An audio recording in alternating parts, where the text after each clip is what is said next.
Al-mukadzibu bil qadari. Al-mukadzibu bil qadar. Orang yang mendustakan takdir ataupun qadar, ataupun orang yang tak beriman kepada ketentuan Allah Ta'ala.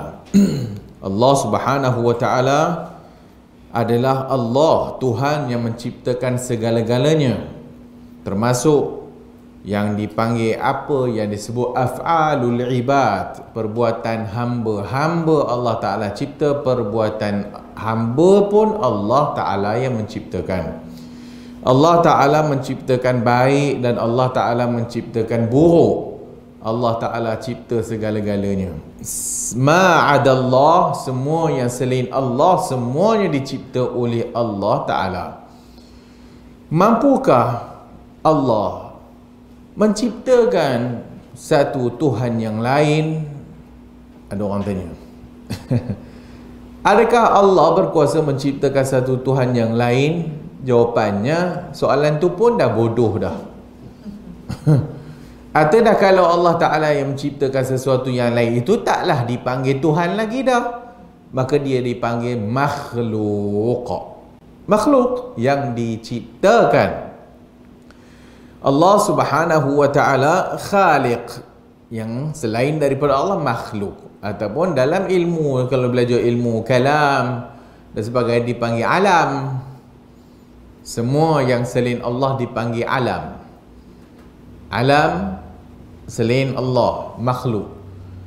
Allah bainun, Allah tak bersatu dengan makhluk.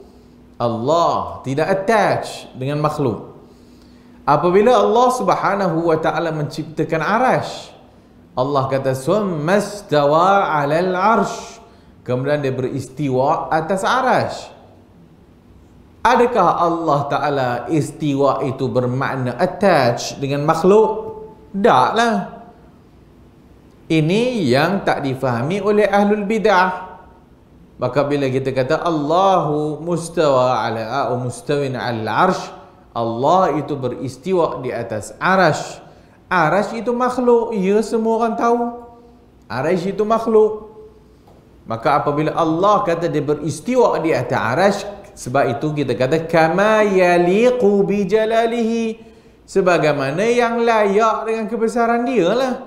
Laisa kamislihi syai', Allah tak sama pun dengan sesuatu pun. Jika anda nak mengatakan Allah istiwa di atas arash bermaksud Allah bersatu dengan makhluk, haramlah hukumnya dan tak disebut oleh orang Islam. Apabila dia kata istiwa alal arsh, bukan bermaksud mestinya ala itu mesti begini. Memanglah ala tu atas, botol ni di atas kotak. Kalau saya pegang macam ni, atas juga, dia tak panggil bawah. Walillahil masalul a'la. So Allah tak bersatu dengan makhluk. Allah kata dia ada tangan, tak boleh kata dengan makhluk, sebab Allah tak sama dengan makhluk dan Allah tak bersatu dengan makhluk. Dan semua ini asasnya kepada kepahaman kita kepada Allah khaliq dengan makhluk. Maka Allah menciptakan segala-galanya. Dalam perbahasan mukadzibu bil qadari ini, orang yang mendustakan qadar ini, maka adanya kita belajar ataupun iman kita kepada rukun iman yang keenam. Rukun iman yang keenam adalah beriman kepada qada dan qadar Allah Ta'ala, khairihi wa syarrihi, baik dan buruk. Beriman dengan ketentuan Allah Ta'ala baik dan buruk, itu iman, dimasukkan dalam rukun yang iman yang 6. Tapi muncul ahli bid'ah lepas daripada zaman Nabi, lepas daripada zaman sahabat, di akhir-akhir zaman sahabi atau zaman sahabat, muncul ahlul bid'ah yang membawa doktrin Al-Qadariyah. Al-Qadariyah. Al-Qadariyah ni kenapa dinamakan Al-Qadariyah? Dinamakan Al-Qadariyah kerana mereka ni menafikan qadar bagi Allah. Yanfun, mereka menafikan. Dan mereka mengisbatkan bahawasanya Allah Ta'ala tidak menciptakan af'alul ibad. Allah tak ciptakan perbuatan hamba, Allah tak cipta. Allah itu tak tahu apa. Dan Allah tak tahu apa yang akan berlaku. Sehingga apabila benda itu terjadi, baru Allah tahu. Dah tentulah akidah yang macam ni rosak. Itu bukan Tuhan lah namanya. Maka telah kita mensifatkan Tuhan dengan sifat aib, sifat kekurangan. Mana pergi ilmu Allah? Mana pergi sifat Allah alim yang mengetahui? Maka ahli sunnah wal jamaah beriman kepada qada dan qadar. Ketentuan baik dengan buruk ada 4 tingkatan. Ahli sunnah beriman dengan qada dan qadar dengan memahami 4 tingkatan. Tingkatan yang pertama dipanggil al-ilm. Ilmu Allah. Al-ilm. Ilmu Allah, Allah Ta'ala kata, lita'lamu anna Allah ala kulli syai'in qadir. Supaya mereka ni tahu Allah atas setiap sesuatu itu qadirun, maha berkuasa. Wa anna Allah qad ahata bi kulli syai'in ilma. Dan Allah itu ahata bi kulli syai'in, setiap sesuatu tahu. Ilma. Allah tahu setiap sesuatu. Surah At-Talaq ayat 12.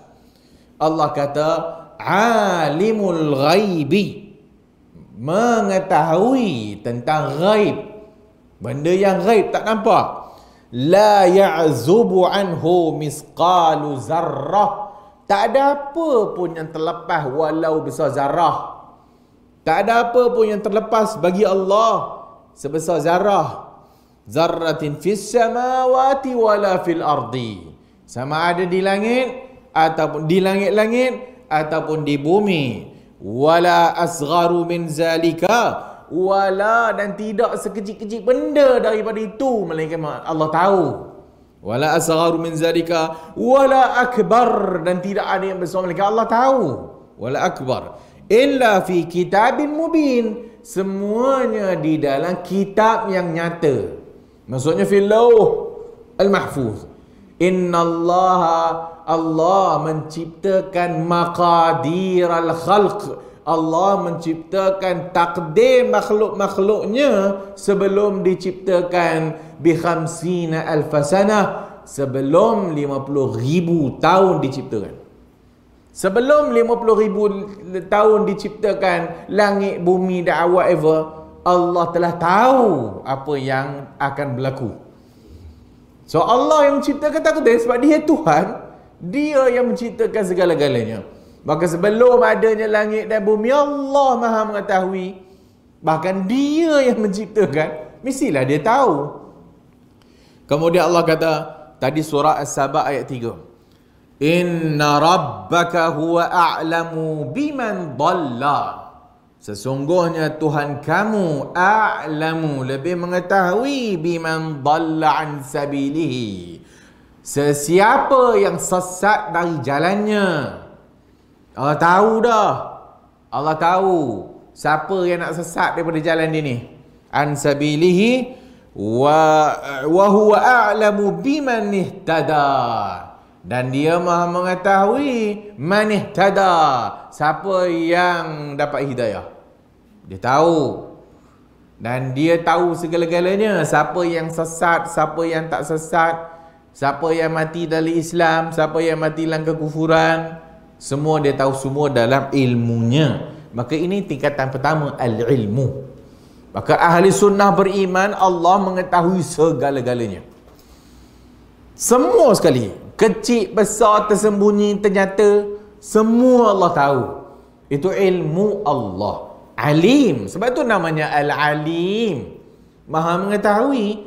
Maka bila namanya Al-Alim, maka sifatnya juga Maha mengetahui. Kalau kepada puak-puak Qadariyah ni tadi, nampak tu? Dia menafikan ilmu Allah. Allah tak tahu sehingga benda tu terjadi, baru Allah tahu. Maka Qadariyah ni majus hazihil ummah, majusi umat ni. Kenapa dikatakan majusi umat ni? Di dalam banyak riwayat lah, sebagai ulama mensahihkan, sebagai mendaifkan. Riwayat sebut Al-Qadariyah tu majus hazihil ummah, majusi umat ni. Kerana majusi mengisbatkan adanya baik dan buruk, dan yang menciptakan baik lain, yang menciptakan buruk lain. Yang menciptakan nur wa zalam. Yang menciptakan baik itu an-nur, cahaya. Yang menciptakan keburukan itu zalam, kegelapan. Maka Allah menciptakan yang baik-baik saja. Adapun yang buruk Allah tak cipta. Af'alul ibad, perbuatan hamba Allah tak buat, Allah tak cipta. Sehingga puak-puak ni tadi, Qadariyah ni tadi, aku nak bermaksiat pukul 5 saat lagi lah, Allah tak tahu lagi. Sehingga pukul 5 dan benda tu terjadi, baru Allah tahu, oh dia nak buat maksiat. Maka ini sangat-sangat bodoh, kan? Sangat-sangat tak mensifatkan Tuhan lah. Itu bukan Tuhan namanya. Dah kalau Tuhan tak tahu, tak nama Tuhan lah. Maka tingkatan pertama di sisi Ahlussunnah, bagaimana nak beriman kepada qada dan qadar? Mesti tahu ilmu Allah. Maka Allah Ta'ala mengetahui segala-galanya, daripada mula sampai habis. Huwal awwalu wa huwal akhiru. Dia awal, dia akhir. Laisa qablahu syai', tak ada pun sesuatu sebelumnya. Wa laisa ba'dahu syai', dan tak lepasnya pun sesuatu pun, apa pun tak ada. Yang kedua, al-kitabah. Al-kitabah, tulis. Allah telah pun menulis di Lauhul Mahfuz. Allah telah pun menulis segala-galanya. Ma asaba min musibatin fil ardi wala fi anfusikum illa fi kitabin min qabli an nabra'aha. Inna dhalika 'ala Allah yasir.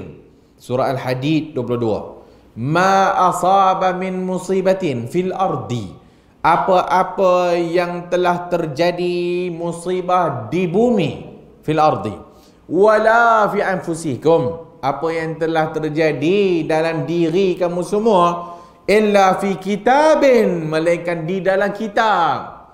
Dah tulis dah. Illa fi kitabin min qabli an nabra'aha. Semua dah tertulis dah. Sebelum an nabra'aha, inna zalika 'ala Allah yasir, benda tu mudah saja bagi Allah.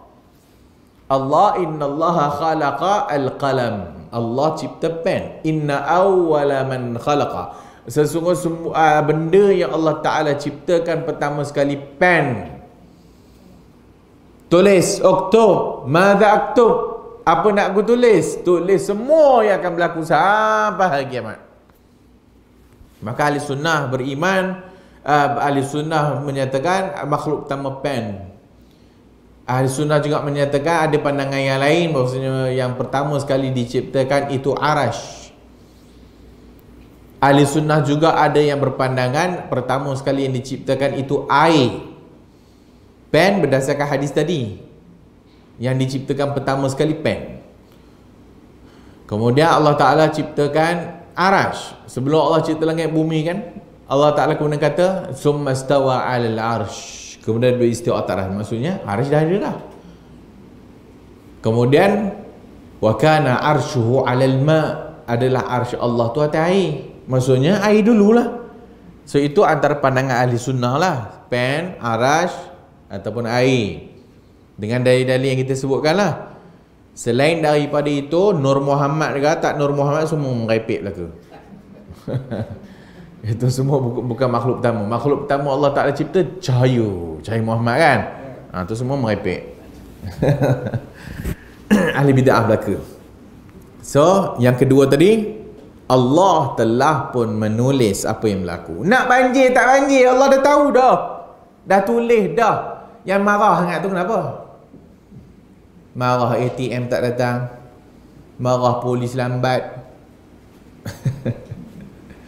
marah bantuan tak sampai, Pertama sekali, inna lillahi wa inna ilaihi raji'un.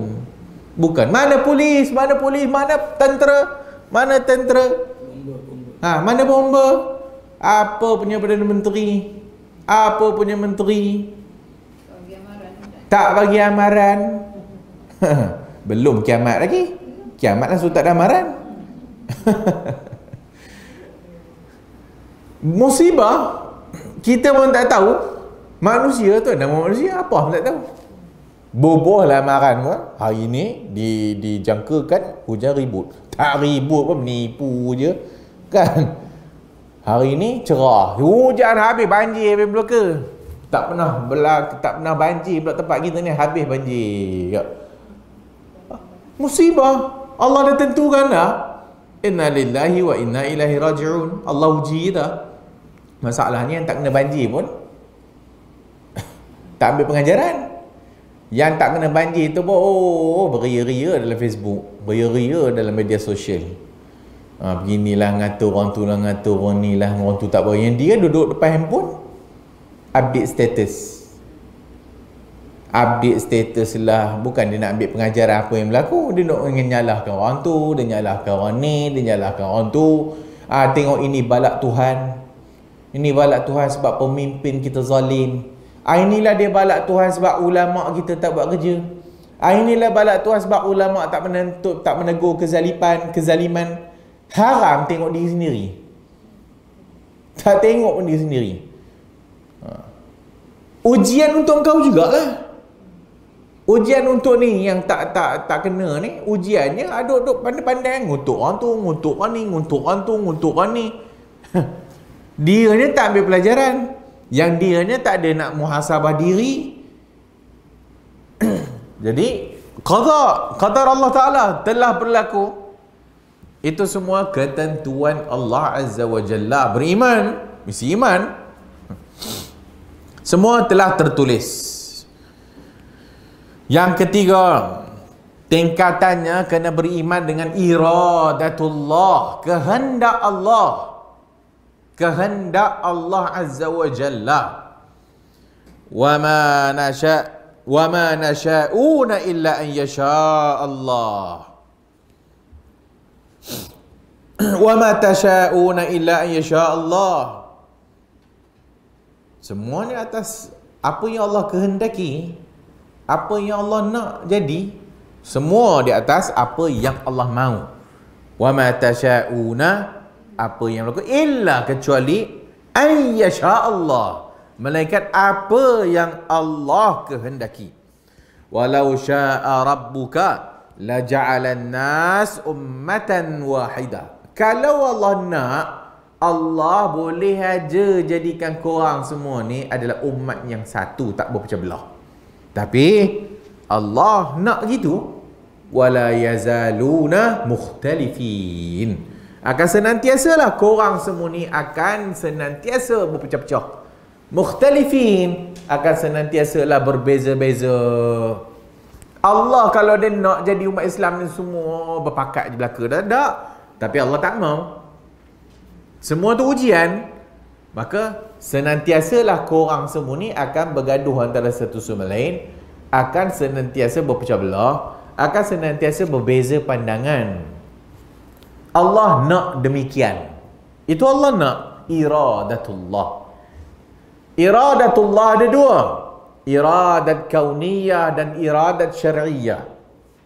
Iradat kauniyah, benda yang Allah cipta, tapi Allah tidak mengilzamkan padanya cinta, suka dan arahkan.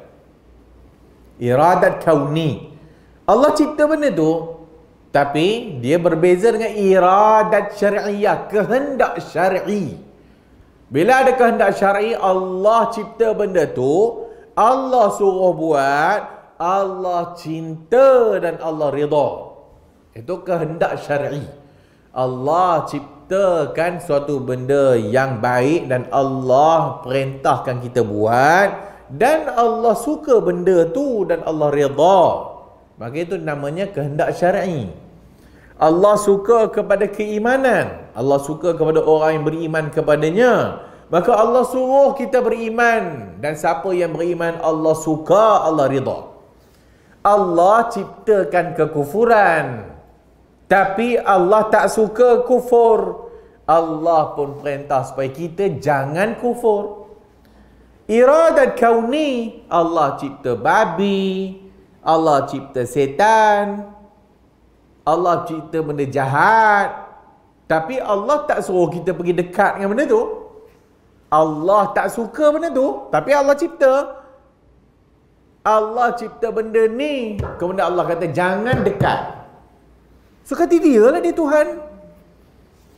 Dan dia tak suka benda tu, tapi dia cipta.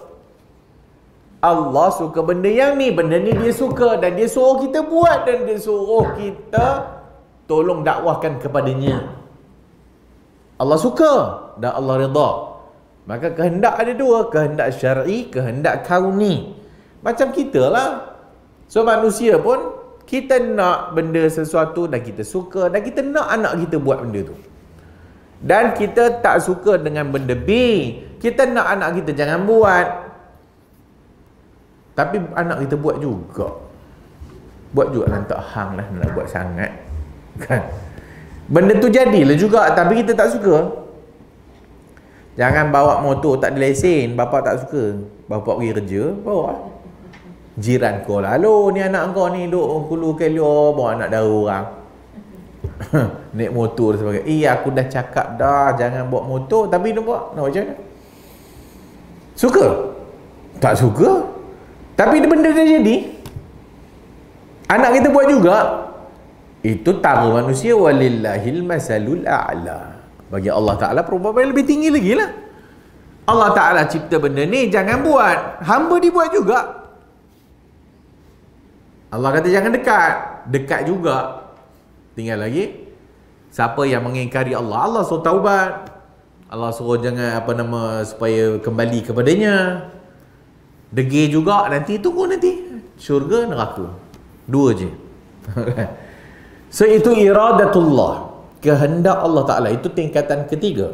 Tingkatan yang keempat adalah al-khalq, penciptaan. Allah mencipta.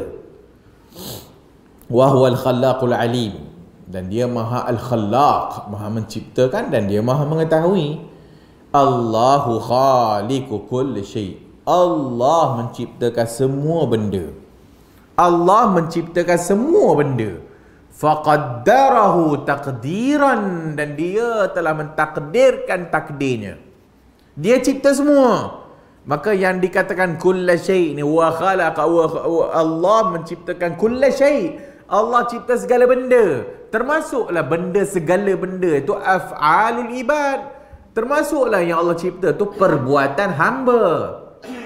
Kita yang buat ni, kita nak angkat, nak minum dan sebagainya, Allah cipta. Allah yang menciptakan hamba, dan Allah yang menciptakan perbuatan hamba. Al-khalq, dan dia pencipta. Maka dia cipta semua sekali. Maka ini 4 tingkatan yang perlu kita faham tentang qada dengan qadar. Masalahnya belajar qada qadar tak faham 4 benda ni, sesatlah. So bila kita faham 4 benda ni, pertama, ilmu Allah. Allah mengatasi ilmunya, meliputi segala sesuatu. Kemudian apa disebut? Kitabah. Allah telah pun menentukan takdirnya di Lauhul Mahfuz. Allah dah tentukan dah. Baik, buruk ke mana, sa'adah ke syaqawah dan sebagainya, semua Allah dah tentukan. Dia ni baik ke, dia ni buruk ke, dia ni bahagia ke, dia ni celaka ke, dia nak berlaku banjir ke tak berlaku banjir, tsunami nak jadi ke tak jadi ni, gempa bumi nak jadi ke tak jadi ni, nak mati tak mati, hidup tak hidup. Maka semuanya Allah telah tulis. Allah telah tulis dah benda tu dah. Allah telah, itu dipanggil qada, ketentuan Allah, takdir. Yang ketiga tadi, Allah Ta'ala ini mesti kita faham iradat dia, kehendak dia. Dia nak jadilah. Dia nak jadi, dia tak nak tak jadi. Walau anda ahadukum kalau kamu salah seorang kamu menghimpunkan semua sekali makhluk yang terbaik, manusia, jinnya, untuk bagi manfaat kepada satu orang, ya Allah tidak mau manfaat tu kat orang tu, tak jadi ya. Walau semua orang pergi tolong. Dan kalaulah kamu menghimpunkan jin kamu, insan, manusia, jin untuk memudaratkan mamat ni, tapi Allah tidak tentukan mudarat tu kena kat dia, buatlah macam mana pun memang tak kena. Panggillah bomoh yang paling bagus sekalipun, himpunlah segala bomoh Malaysia sampai Amerika untuk mensihirkan Mamat A ni, Allah tak bagi, tak dapat dia. Himpunlah semua orang yang berpengaruh ke, orang yang kuat-kuat, orang kaya ke apa ke, jom kita bertolong Mamat ni, jom kita nak naikkan dia sebagai Perdana Menteri. Allah tak tentukan dia jadi Perdana Menteri, tak dapat lah, tolonglah macam mana pun, memang tak dapat. Itu akidah, iradat, kehendak Allah Ta'ala. Dan yang terakhir, al-khalq, Allah menciptakan segala-galanya, baik buruk semua Allah Ta'ala cipta. So ini 4 tingkatan yang kita faham, mesti faham. Dan kalaulah faham 4 tingkatan, 4 benda ni tadi, tak muncullah akidah macam Qadariyah ni tadi, dan tak muncullah lawan kepadanya Jabriyah. Semuanya ditentukan oleh Allah Ta'ala. Terima je lah, tak kira lah I ni, you tengok I buat maksiat ni, semua kan Allah dah tentukan. Sedap juga kan.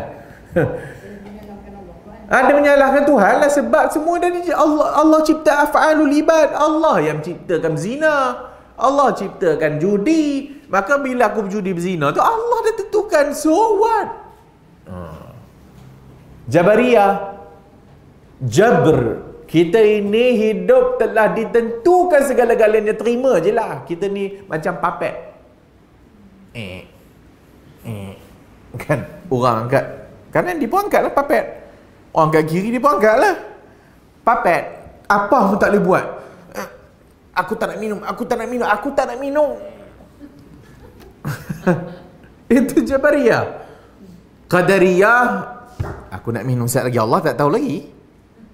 Aku ada 4 air ni, nak minum mana satu, Allah tak tahu. Aku nak pilih yang C tu, yang ketiga ni. Tunggu, Allah tak tahu lagi ni. Ambil C, baru Allah tahu. Dua-dua sesat. Ahli sunnah berada di tengah-tengah. Ahli sunnah senantiasa duduk tengah. Wasatiyah. Wasatiyah maksudnya bukannya cukup makan, bukanlah kadar. Wasatiyah ikut dalil. Wasatiyah itulah yang telah Allah bagi tahu kat kita. Allah Ta'ala menciptakan makhluk dia, Allah Ta'ala juga telah menciptakan perbuatan hamba. Kemudian ayat, fa'alhamaha fujuraha wa taqwaha, Allah telah mengilhamkan bagi dia jalan baik dan buruk. Pilihlah. Allah cipta manusia, Allah cipta baginya iradat juga, kehendak, dan Allah Ta'ala juga bagi setiap makhluknya itu qudrah, kuasa. Maka saya nak minum, mesti ada 2 benda. Satu iradat, yang kedua qudrah. Manusia pun bila nak buat sesuatu, dia mesti ada 2 ciri lah. Mesti aku nak dan aku mampu buat. I nak minum air ni, iradat, aku nak minum, dan aku ambil dan aku minum, qudrah. Allah izin tak benda tu berlaku? Izin, jadilah.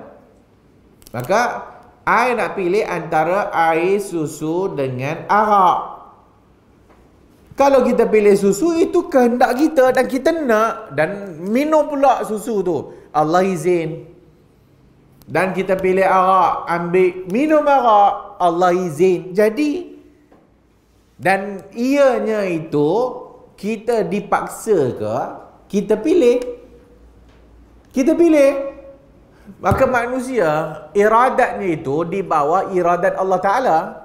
Manusia diciptakan oleh Allah Ta'ala dan diberi pilihan ikhtiar baginya. Maka manusia memilih, bukan Allah yang paksa, Tapi Allah dengan ilmunya dia tahu dah mana satu mamat ni nak pilih. Dengan ilmunya maha mengetahui, dia tahu dah mamat ni nak pilih susu ke apa. Macam mana nak faham Ustaz? Satu orang cikgu yang mengajar dekat sekolah, dia ada 40 orang murid. Dalam tempoh setahun tu, dia dah kenal dah anak murid dia. Yang mana yang boleh nak cemerlang ni, yang mana murid ni yang dah rasa macam nak gagal. Kan? Oh, dia tengok, oh Mamat Ali ni, Ali ni rajin, bagus, selalu tanya soalan. Ujian-ujian yang sebelum ni pun buat bagus, dapat A. Rajin budak ni, insya-Allah dia ni exam mesti A punya. Cikgu dia dah tahu dah. Tapi exam belum lagi. Tapi cikgu dia tahu dah. Yang Abu ni tak usah cakap lah nak exam. Exam pun dia tak tahu bila. Atau nak lulus macam mana?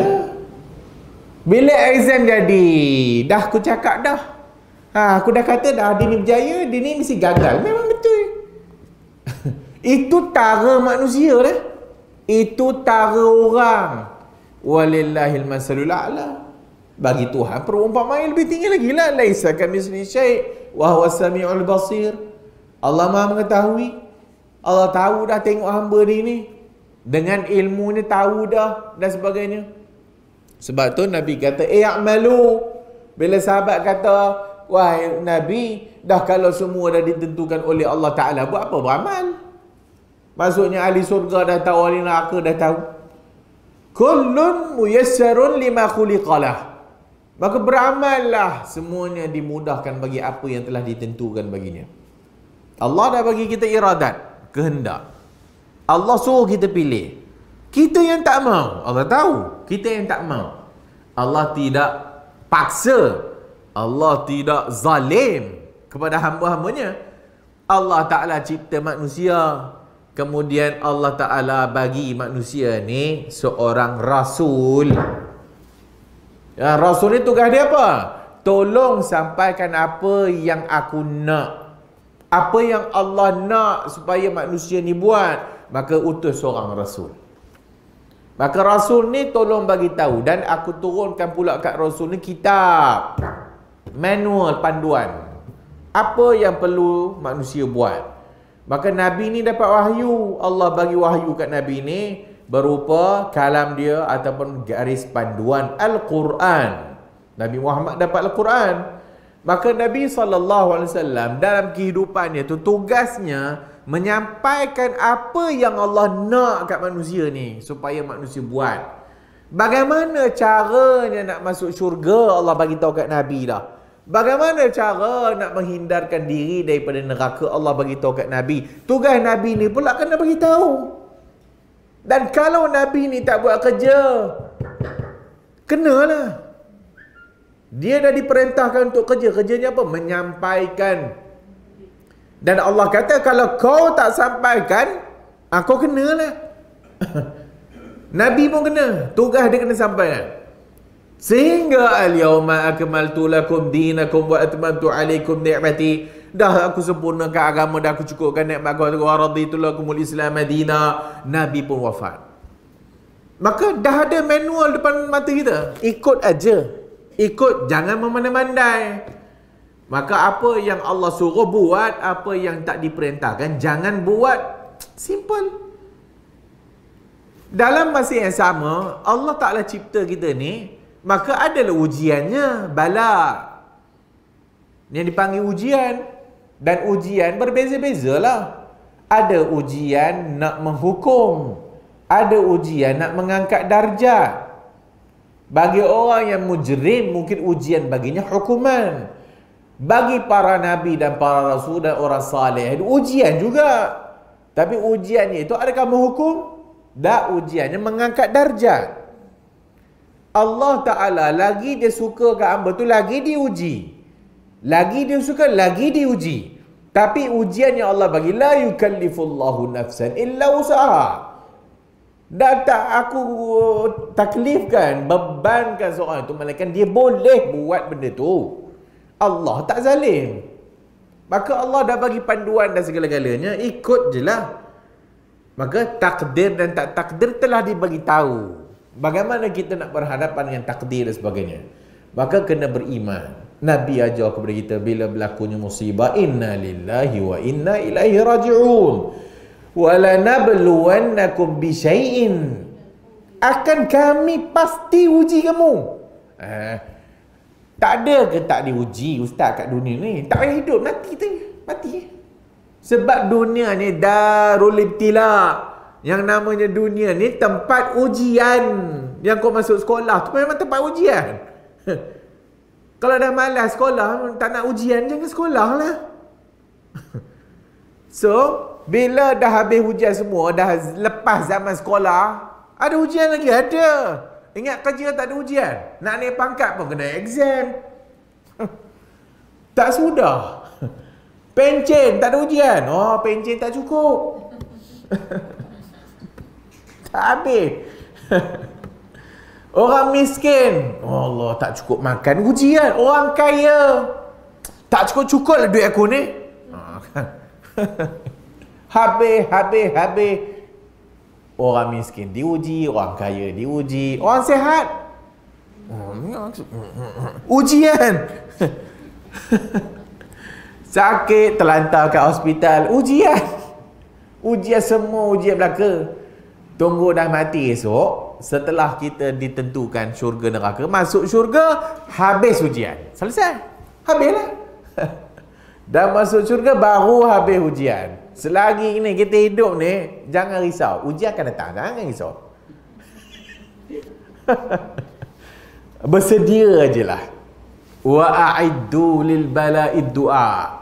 Sediakan, prepare diri korang ni dengan bala itu dengan doa. Sediakan je. Prepare dah, memang akan diuji.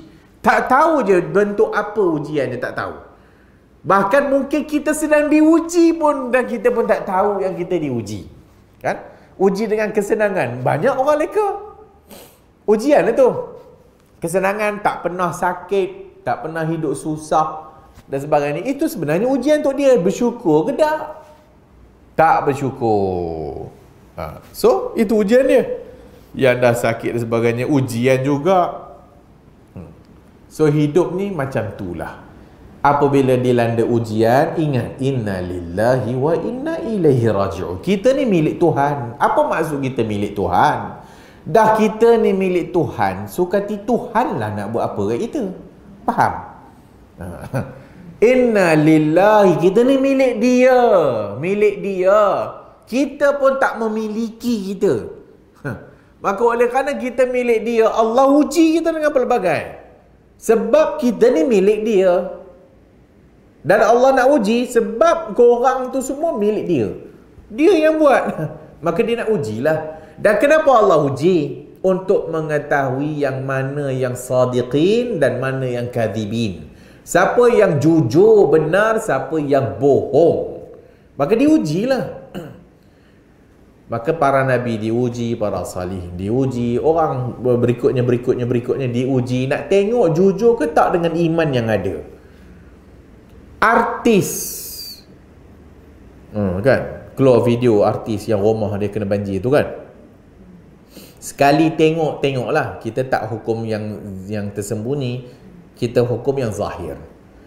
Apabila dia diuji begitu, orang kata begitu tenang sekali dan begitu menerima apa yang Allah tentukan untuk dirinya, langsung tidak mengomel-ngomel, langsung tidak menyalahkan orang lain, langsung tak ada apa dia tengok, melainkan dia bersyukur dengan Allah Azza wa Jalla. Orang lain cuci rumah katanya, cuci dari lumpur, rumah aku masuk dalam lumpur dah memang bersih dah.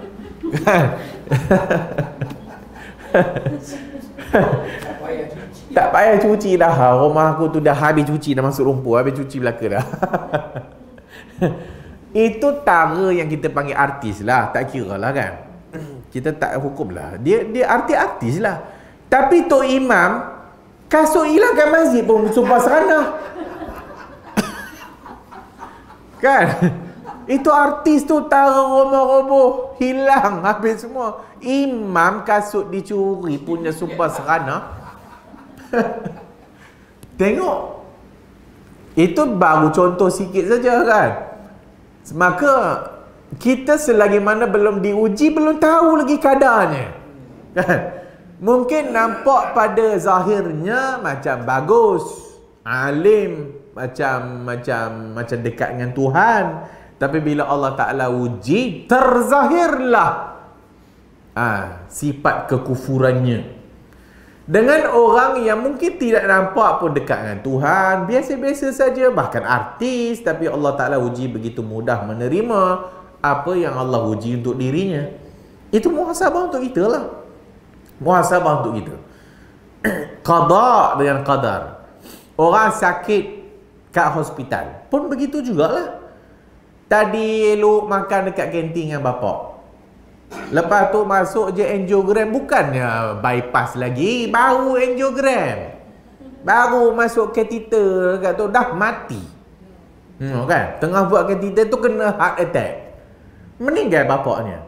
So, apa yang berlaku? Doktor, tadi kami makan elok je, bapak kami bergelak ketawa dekat kafe. Sekarang bapak kami dah mati. Tunggu surat saman. Kan? Belum lah, tak keluar pun. Inna lillahi wa inna ilaihi raji'un. Kita kadang-kadang begitulah. Mati. Tadi elok main, mati. Dah kita nak tunggu dia sakit dulu. Kawan dia sakit dan nak mati dah, tiba-tiba sembuh. Doktor kata lagi tak sampai sebulan pun dia punya hayat dia. Tapi sampai ke sekarang dah 20 tahun hidup lagi. Yang dulu 20 tahun yang sebelum, doktor kata dia boleh hidup sebulan je. Tapi sebulan yang doktor kata itu atas ilmu doktor. Dan doktor pun tak tahu. Boleh jadi, itulah kalau ikut perubatan fitrahnya, memang matilah dia ni. Tapi tak buat apa-apa, 20 tahun hidup berikutnya. Dengan yang tadi sihat tadi ni, tak ada apa ni. Pelumba negara. Pelumba negara fit, jogging tak habis-habis, panjat gunung tak gunung, semua gunung dipanjatnya. Tiba-tiba mati. Rupanya sakit jantung. Allah Ta'ala menentukan segala-galanya. Rezeki Allah Ta'ala tentukan. Habis rezeki, habislah umur kita. Selagi mana rezeki tak habis lagi, umurnya panjanglah. Maka semuanya itu adalah iman kepada qada dengan qadar Allah Ta'ala. Jadi ahli sunnah duduk tengah-tengah. Antara golongan yang melampau tadi ni, sampai dah Tuhan apa mereka tak tahu, sehingga manusia buat baru Tuhan tahu, kufur. Dan yang satu lagi yang terlampau sangat, terimalah semuanya Allah dah bagi. Aku sakit Allah bagi, aku buat maksiat, itu ketentuan Tuhan. Dua-dua sesat. Maka ahli sunnah duduk tengah-tengah. Allah Ta'ala uji baik dan buruk. Apa yang berlaku baik dan buruk itu ketentuan Tuhan. Kita boleh berhujah dengan takdir lepas berlaku. Sebelum berlaku tak boleh berhujah dengan takdir. Sebelum berlaku tak boleh hujah dengan takdir. Lepas berlaku Allah dah takdirkan. Aksiden jadi aksiden. Kita pun katalah takdir Allah. Betul. Sebab dah jadi. Tapi sebelum berlaku mana kita tahu? Maka banyak doa. Maka doa. Tolak takdir dengan takdir. Sebab doa itu takdir. Kan? Nabi suruh kita berdoa. Boleh tak doa mengubah takdir? Nabi suruh doa. Boleh lah maksudnya, kerana doa min aqdarillah. Kerana doa itu juga merupakan takdir Tuhan. Tuhan dah tahu dah Mamat ni akan doa kat dia. Dan dia ni ahli maksiat. Dan Tuhan tahu dia akan kembali dan dia doa kat Tuhan dengan ikhlas. Maka dengan doanya itu Allah tahu, maka dia ni berubah daripada ahli neraka kepada ahli syurga. Dan Allah tahu orang ni telah selesa dengan imamnya itu, dengan jawatan imamnya itu. Ataupun kira bagus masjid tak pernah tinggal, sehingga dia tertipu dengan keadaan dirinya. Maka dia rasa dia itu bagus, soleh, tapi dengki ke orang ni, dengki ke orang ni, tak suka dengan orang ni, tak suka dengan orang ni. Maka akhirnya doa pun tidak. Akhirnya itu yang nak faham kepada hadis yang orang yang tinggal sejengkal lagi nak masuk syurga, tapi amalan kitabnya itu mendahuluinya dia tu ahli neraka, maka sepanjang hidupnya itu ahli syurga, tapi di akhir hidupnya itu ahli neraka, maka masuklah dia dalam neraka Allah Azza wa Jalla. Orang yang sejengkal lagi nak masuk neraka, tapi kitab amalannya kata dia ahli syurga, maka sebelum hayatnya itu dia bertaubat kepada Allah Ta'ala dengan sebenar-benar taubat, dan Allah pun masukkan dia dalam syurga Allah Azza wa Jalla. Seorang pelacur yang bagi minum anjing, kemudian syakarallahu lahu, Allah bersyukur, berterima kasih kepadanya, masuk syurga. Seorang perempuan beriman yang membela kucing tapi tak bagi kucingnya makan, matilah kucing itu kelaparan, Allah campak dia dalam neraka Allah Azza wa Jalla. Maka al-a'mal bil khawatim, amalan terletak di penghujung umur. Amalan dikira di penghujung umur. Mudah-mudahan Allah Ta'ala menentukan yang terbaik untuk kita. Banyaklah doa dan banyakkan amalan saleh. Mudah-mudahan Allah Ta'ala tentukan kita di kalangan ahli syurga. Kata Al-Imam Syafi'i dalam syairnya, ma syi'ta kan wa illam asya', apa yang engkau mau jadi walaupun aku tidak mau. Wa ma syi'tu illam tasha'u lam yakun, dan apa yang aku nak kalau engkau tak nak, tak jadi. Khalaqtal ibada ala ma alimta, engkau menciptakan hamba atas apa yang engkau tahu, ilmumu. Fa fil ilmi yajril fata wal musin, maka dengan ilmu itu Allah mengetahui orang muda dengan orang tua. Ala zamanan tahada wa khadalta, dan orang ini pula engkau bagi nikmat dan orang ni kau tak bagi. Wahada a'inta wa madha wa dha lam tu'in, orang ini kau tolong, orang ini kau tak tolong. Faminhum syaqiyyun wa minhum sa'idun, maka sebahagian mereka itu ada yang celaka, sebahagian mereka ada yang bahagia. Wa minhum qabihun wa minhum hasanun, antara mereka lagi ada yang buruk, ada yang baik. Semuanya takdir Allah Azza wa Jalla. Allah Ta'ala firman, inna kulla syai'in khalaqnahu biqadarin, sesungguhnya setiap benda kami ciptakannya dengan takdir, biqadarin, dengan kadarnya, ketentuan Allah Ta'ala. Wallahu khalaqakum wa ma ta'malun, dan Allah yang menciptakan kamu semua dan apa yang kamu buat. Wa ma ta'malun, maka apa yang kamu buat pun Allah yang cipta. Baik ke amalan ta'at ke Allah cipta, amalan buruk ke Allah cipta. Orang pun kata yang baik itu dari Allah, yang buruk daripada diriku sendiri. Maka sebagian orang tak setujulah, mana boleh. Sebab baik buruk Allah yang cipta, datang dari Allah. Maka dia pun tukar ayat. Maka yang baik itu dari Allah, yang buruk itu juga dari Allah, tapi disandarkan kepada kelemahan diri. Macam-macam. So yang baik buruk Allah. Tinggal lagi kita tidaklah dengan adabnya, tidaklah menisbahkan benda itu kepada Allah. Allah cipta babi, tapi kita tidaklah bila kita doa, wahai Tuhan yang menciptakan babi, yang menciptakan anjing. Apa hal ni? Ini orang tidak beradab. Betul lah, takkan aku salah. Betul lah Allah cipta babi. Aku pun nak doa, wahai Tuhan yang menciptakan babi. Itu tak betul, adab tak ada kata orang. Tak beradab namanya. Sebab itu jangan berdoa dan menyandarkan keaiban kepada Allah. Walaupun benda itu memang Allah cipta baik dan buruk, tapi kita senantiasa berdoa dengan benda yang baik-baik dan menisbahkan dan memuji Allah Ta'ala dengan penuh kesempurnaan dan keagungan. Wa man yudlilillahu fala hadiya lahu, dan sesiapa yang Allah Ta'ala sesatkan dia, fala hadiya lahu, tak ada hidayah bagi dia. Dah Allah sesatkan dia ni, siapa pun tolong nak bagi hidayah pun tak mampu nak bagi. Nabi SAW sangat mengharapkan Abu Talib. Tapi tak. Sehingga Abu Talib meninggal pun Nabi masih doa kat Tuhan. Sama juga seperti Abdullah ibn Ubay bin Salul. Abdullah bin Ubay bin Salul kepala munafik.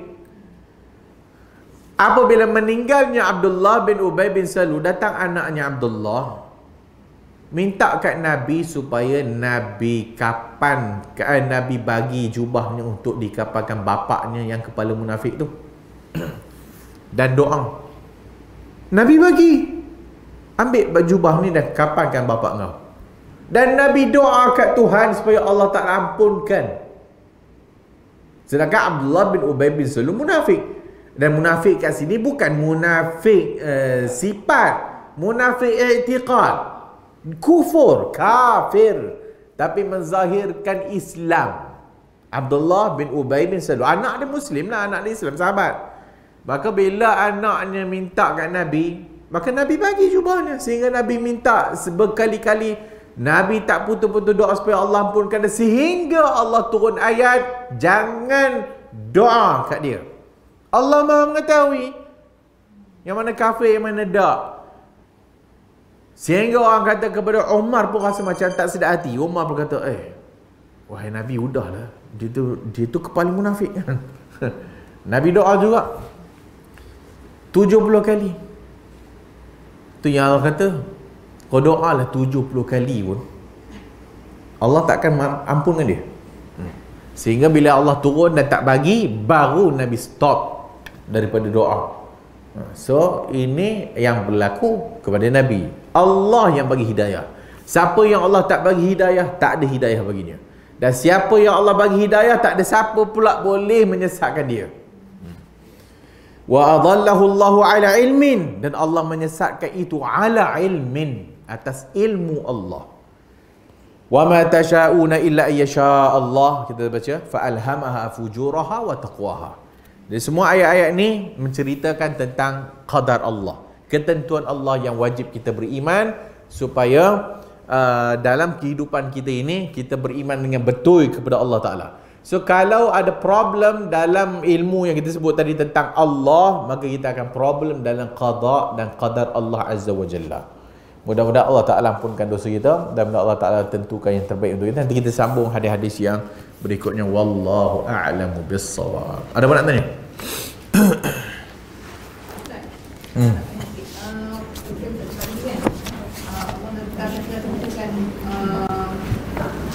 Baik dan buruk satu orang kan. Baik dan buruk tu maknanya kan, kalau misalnya orang dia yang dibuat burukan tu, dia tu bukan orang tak tahu dia kesan pada yang dibuat buruk kan. Tapi maksudnya ni dia juga merupakan satu ujian bagi orang yang nak buat baik. Itu Ustaz. Kerugian. Ujian bagi orang yang nak buat baik ni, lihat dia yang nak buat buruk ni. Dia macam merupakan satu ujian kepada orang tu, jadi dia ambil tiba orang ni buat benda tu jadi kesannya begini-begini kan. Mungkin So setiap yang berlaku ada hikmahnya. Mungkin berlaku kepada dia dan sebagainya untuk orang yang sebaliknya mengambil iktibar lah. Betul? Apa yang berlaku Allah tentukan, tapi setiap yang ditentukan tu ada tujuannya. Allah Ta'ala tak mensia-siakan. Allah Ta'ala tidak menciptakan sesuatu dengan sia-sia. Pasti ada hikmahnya. Wallahu a'lam. Ada nak tanya lain?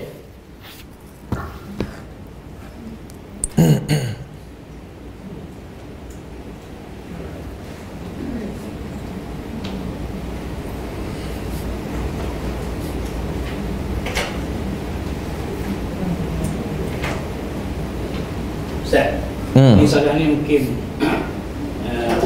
nak terima, nak komen pulang. Bagaimana mereka ni, maksudnya umat Islam yang berpahaman Asy'ariyah menuntut dia. Dia berkata ada semua jemaah. Macam mana? Mereka yang berpahaman akidah ataupun pahaman Asy'ariyah dan juga menuntut dia. Dan dalam semua soal tentang akidah ni, apakah lalu mereka yakin bahawa mereka betul. Padahal Allah Ta'ala mengetahui mereka menyalahi akidah sunnah. Apa benda?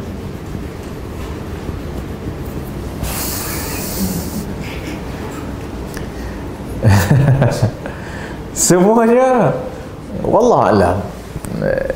Iyalah, kadang-kadang iyalah Allah Ta'ala bagi kita ni al-qudrah untuk mengkaji, qudrah untuk mempelajari dan sebagainya.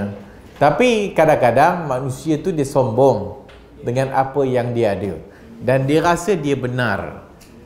Maka apabila dia rasa dia benar dan dengan kesombongannya itu dia tidak mau menerima kebenaran. Sama kesnya dengan setan. Setan bukan tak kenal Tuhan. Bukan. Setan kenal Tuhan. Dia lebih kenal Tuhan daripada kita lagi. Tapi oleh kerana kesombongannya, maka dia tidak mau menerima yang benar. Tetap oleh kerana pula Allah dah hukumkan dia keluar daripada neraka, lagi dia berjanji di hadapan Allah Subhanahu Wa Taala, la aq'udanna, aku pasti akan menyesatkan anak-anak Adam daripada sampai ada mati kerana kesombongan. So sama, sebahagian kita ni mungkin rasa macam ilmu kita benar, tapi oleh kerana tak ada tawaduk, ataupun mungkin kita merasakan mungkin kita benar dan tak mau terima orang lain, maka sesatlah kita. Bila Al-Imam Syafi'i sebut, pandanganku ra'yi sawab yahtamilu khata', pandanganku benar tapi boleh jadi salah, dan pandangan orang itu salah boleh jadi benar. Dia ulang kata Imam Syafi'i, tapi kena kat dia tak ada nak pakai. Mungkin boleh jadi pandangan kita silap, dan pandangan yang kita kata silap tu boleh jadi benar. Maka kita doa, Allahumma arinal haqqa haqqa warzuqna ittiba'ah wa arinal batila batila warzuqna ijtinabah. Tunjukkan benar, kita minta hidayah kat Tuhan. Kan dalam iftitah waktu malam Nabi doa, tunjukkan ihtini, tunjukkan lima fihi ikhtilaf minal haq, tunjukkan kepadaku yang mana yang diperselisihkan orang tu yang mana satu benar. Itu dalam doa Nabi. So Nabi telah ajar kepada kita supaya doa kat Tuhan, supaya kita ni ditunjuk kepada kebenaran dalam perkara yang diperselisihkan.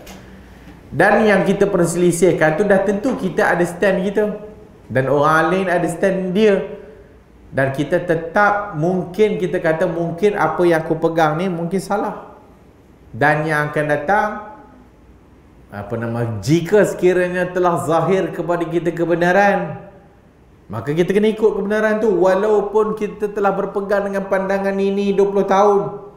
Boleh jadi yang ke depan ilmu kita bertambah dan Allah telah bukakan bagi kita ilmu yang lain, yang menyebabkan mungkin 20 tahun yang kita pegang tu rupanya salah.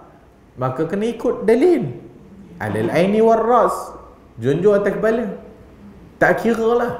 Maka kena jujur dengan ilmu, dan setiap yang kita pegang tu berdasarkan pada waktu itulah yang kita yakin benar. Dan pada ketika mana Allah Ta'ala bagi kita rezekikan ilmu yang lebih lagi, dan pada ketika itu kita telah pun melihat pula bahawa pandangan kita itu rupanya tak benar. Rupanya pandangan yang dulu kita kata salah, sebagaimana kita sebut dalam kuliah kat Cangkat Larang semalam, Imam Abu Hanifah tak membenarkan sapu atas jawrab, stokin, sehingga dia berpandangan demikian, tak boleh sapu atas stokin. Sehingga waktu dia sakit nak meninggal, maka bila dia sikit nak meninggal tu, maka dia suruh pembantu dia tolong bagi air untuk uduk. Maka dia uduk dan dia sapu atas tokin. Dan dia kata, ni perbuatan aku tak pernah buat sebelum ni, dan aku melarang daripadanya, hari ni aku buat. Tu tara nak mati tu. Tara nak mati ilmu dapat baru, ataupun mungkin telah terzahir baginya benar. Maka sebelum matinya dia ubah. Hak tu yang sepatutnya kita contohilah. So bila mungkin walaupun pandangan tu kita rasa mungkin betul dan telah pun kita berpegang kepadanya sampailah dah akhir hayat dah, tiba-tiba ada orang bagi tahu rupanya salah, maka pada ketika itu betul kan balik. Dan hanya sekadar cakap tak boleh jalan, kena buat. Imam Abu Hanifah buat, nak bagi tahu bahawa aku dah ubah pandangan tu. So kena jujur dengan ilmu dan senantiasa doa supaya Allah tambahkan ilmu kita lah. Wallahu a'lamu bis-shawab. InsyaAllah kita jumpa lagi bulan depan, insyaAllah. Subhanakallahumma wa bihamdika asyhadu an la ilaha illa anta astaghfiruka wa atubu ilaik.